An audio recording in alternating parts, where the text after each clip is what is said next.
Y'all, I'm taking a public speaking class this semester and get me out of here! I took a public speaking class in high school and it was fine, I guess. I'm a really anxious person. I don't want to be standing in front of a bunch of people who also don't want to be here. We have one thing in common. It's freaking freezing and I don't want to drive in the cold. Also, I feel like I'm being judged in that classroom and I'm like, guys, we're adults now. Like, why? It doesn't matter. We had to do an introduction speech.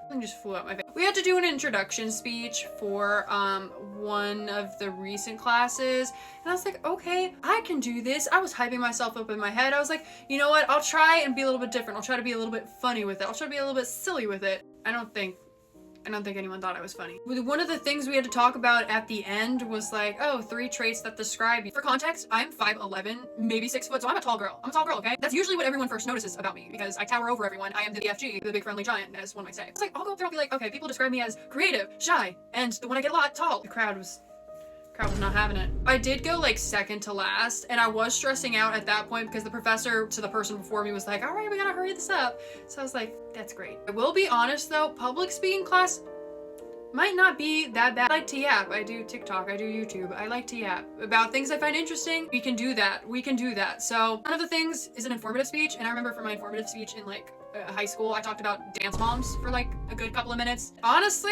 that made it a lot less scary to go stand up in front of a room. But I will be honest though, like, your girl is too anxious for this. It's probably fine. But who really likes to public speak? Like, honestly, you have to fill out one of those forms that is like, oh, like, how nervous do you feel during... I feel nervous coming into the classroom. No one liked my jokes, so I hope they'll like the Abby Lee. I hope they'll like the Abby Lee presentation.